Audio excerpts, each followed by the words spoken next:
happening, guys? Gemma here. I'm back again for a review of the Snes Classic, or of the Snes Mini, whatever you guys want to call it. I spent an absolute ton of time with this yesterday, literally to the point where I didn't stream. I wasn't feeling that well anyway, but I figured that downtime would give me some awesome opportunities to really go through this and make some conclusions in today's video. Now, there are a plethora of reviews out there, and I've watched a few, and a lot of people are saying the same things, but I'm also taking a lot from the comments that some of you good people are saying, and I just want to kind of draw on some of those points. We're also going to be comparing the flex length of the original Super Nintendo controller with the Snes Classic controller. Unfortunately, I don't own an NES Mini, but I do know that the cord is significantly shorter, as I've seen various pictures on other people's good reviews of this beautiful thing. But again, if you guys want to tweet me, if you do own an NES Mini, definitely tweet me here or tag me on Instagram here, just to kind of compare the additional, you know, just the cord. I mean, it's so short on the NES Mini. It isn't great on the SNES Mini, but nonetheless, we'll dive into that in this review. So before we dive in, guys, I just want to say I was kind of queuing up. And like many of you guys out there, there have been lots of talks about these scalpers, the scalpers that are buying more than one. Yes, I own two, and a lot of you guys took offence saying that I was taking away other people's right to kind of have an SNES Mini. Now, I did buy one from a good friend, and I wanted to support his shop because it's a local business, and I figured that if I buy my second from him, I can help out a local business, and that was my reason. I respect Adi from Console Yourself.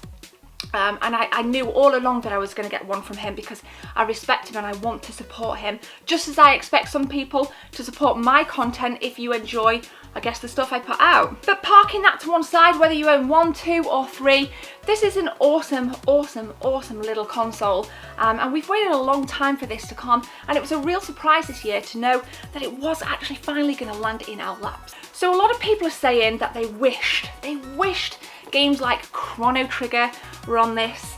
Now, we have to be mindful that there are hundreds and hundreds of SNES games, and I think to drill down to 21, including an unreleased one, was a remarkable feat by Nintendo. And I think what we need to do is stop judging this by what it is missing and maybe start to focus a little bit more on what it actually is. I wish I had a Rolls Royce on my drive. I don't. I have a Ford Fiesta, which is an awesome car. Really, it was quite a new car. But I can't live my life and base my life on what I'm missing. I wish I had a Rolls Royce. I'd get on with things the way it is. And I think it's the same with this. We have to get on with it with the 21 games that are packed into this. And I think there are some awesome titles. Now, a lot of you guys out there are incredibly happy. Some of you want Final Fantasy, you know, more Final Fantasy games. I'm really happy. There are a couple of games like Super Punch-Out that I was never really a fan of back in the day, but I have done my best to really kind of acquaint myself with it in last night's testing.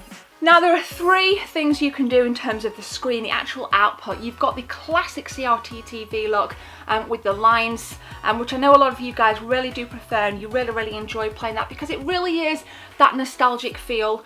There's a 4:3 ratio, then there's a pixel perfect ratio as well.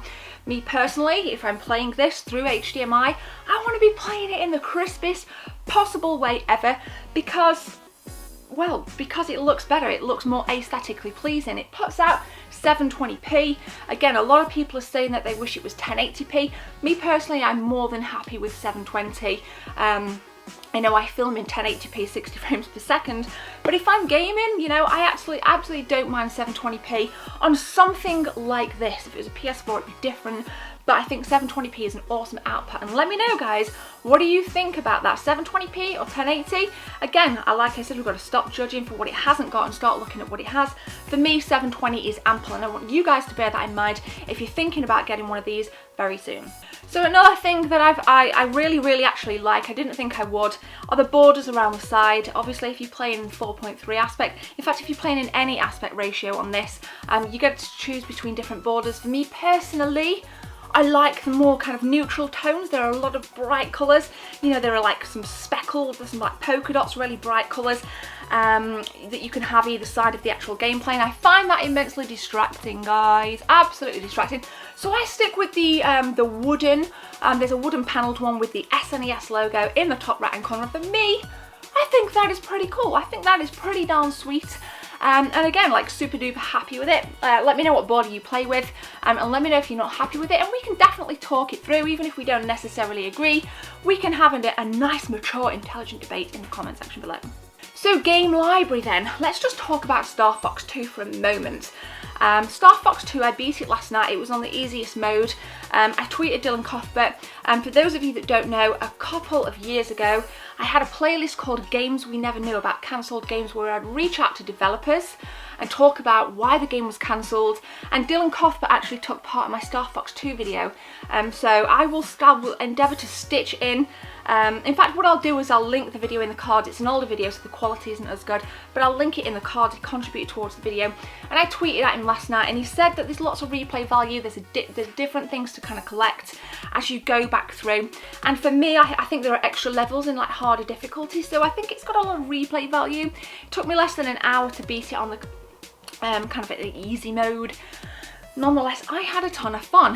The frame rate dips incredibly badly, but nonetheless, I love it, and I genuinely do believe that had that game, Star Fox 2, been released in 1996 as planned, it would have done really well. It would have done really well. I mean, aside from the frame rate dips, the game looks really nice. There are some really nice textures, and it's a definite upscale in terms of its aesthetics compared to the original Star Fox or Star Wing as we had here in the PAL regions. So I'll be going back through it, and I'll be putting more of a comprehensive review on my website here, so you guys can check that out over the next week. Now, all of these games on here, I own them all except for Earthbound. Let me just double check here, because I do have an NTSC up here as well, NTSC SNES up here as well. Yeah, I own them all except for Earthbound. I've not been able, and Super Punch-Out, apologies. So it was really nice to kind of dip into Earthbound. I have played it previously, but I find it's too expensive to buy, and I think this is the beauty in terms of kind of value for money. You're paying like, I feel like $79.99 or $69.99 depending on where you get it from for this, and you're getting some immense value. I mean, if you were to just buy these for their full price back in the day, I mean, some of these games now cost more than that alone, like Legend of Zelda Link to the Past. You're going to be paying around £100, and that's not for necessarily a complete copy. So I think you're getting value for money, but nonetheless, a lot of people are already talking about hacking it. Let me know what you think about that. It's not something that interests me at all. Fortunate enough to own a huge collection that I can play on original hardware, but I do like this for portability, you know, for taking it to my nephew's house and enjoying some of these games on here. Earthbound I've been really enjoying, Super Punch-Out not so much, and it has been nice to go through Mega Man X again, albeit it's incredibly challenging, but it looks great, the sound is incredibly crisp, and I don't really have a bad word to say about how the games are playing. I think for me, the one that runs the most unstable is Star Fox 2. Again, as I've mentioned, with the frame rate dips, but nonetheless, guys, don't let that put you off. I think it is well worth buying this just for Star Fox 2 alone. Remember, if that had have got a release, it would have wavered between like 40-50 quid, whereas this is like 80 quid. So again, think about balancing the amount of games for the value, you know, for the cash value that you're actually paying. So switching between games is a little bit of a pain. Little bit of a pain. I was thinking that there would maybe be some button combo on the controller to kind of access the in-game menu again, but unfortunately you have to get up and press reset on the console itself, and what that will do is it will suspend your game and enable you to save it, and there are 4 save slots per game that you can save. You can overwrite, and within that save slot there is the ability to rewind, and you can rewind to, I think it's just over 60 seconds, maybe like 60 seconds of the last bit of gameplay from that save state. So you can literally replay, you can pick a point to replay from if you've got beat by a boss, or you can just use it, and it acts as a screensaver as well. So if you just leave it in the game menu, this, and you kind of go away, you make a cup of tea or whatever, it will start to play some clips from the games that you've played last, and I think that is a really awesome feature. Certainly great for avoiding screen burn on the flat screens, but nonetheless it just adds that little bit of versatility to the SNES Mini. And like I said, yes, it is a disadvantage that you have to physically hit reset, but it's a really nice feature. loving the save state stuff, loving the rewind capabilities, and for me that is a plus, as I believe it was in the NES Mini as well. So we know by now 2 controllers, massive advantage over the NES Mini, NES Classic. For the 2-player, the couch co-op, I really miss couch co-op. Everything these days is based so heavily on kind of playing it online, subscriptions this and subscriptions that. Let's take it back to basics, guys. Give me 2 controllers and I'm happy as a pig in shit. So Jess and I will be able to play some Street Fighter 2, we'll be able to play some Super Mario Kart, maybe some Super Punch-Out as well. I'm really stoked. I'm so looking forward to trying some basic couch co-op and with my nephews as well. So overall, in conclusion, the downsides for me are the frame rate dips in Star Fox 2, the physical reset, having to get up to suspend your game, but aside from that, I'm really happy. I don't really have any issues. Well, maybe there's another half of an issue. The controller length, the flex, the cable could be slightly longer, but I guess that isn't as bad because it is better than the NES Mini. I'm actually able to, this is actually in my bedroom, able to kind of lay on the bed and play this, which is absolutely awesome because that's what I wanted to do. Plus sides, there are some awesome games. We've got a brand new SNES game released in 2017 with some awesome replay abilities, 2 controllers, save states, rewind capabilities. The console itself looks absolutely solid. It feels really nice.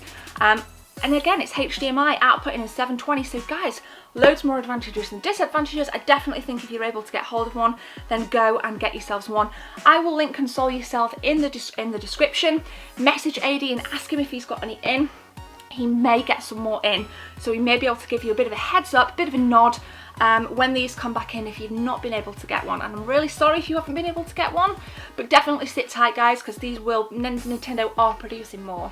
So there we go, guys. Hope you enjoyed the video. Please leave a thumbs up and definitely hit subscribe. I will be streaming later. Again, I didn't stream last night. I felt a little bit run down, but it gave me a bit of time to play the SNES Classic. So please join me later on stream for some battlegrounds, playing duos with Squish.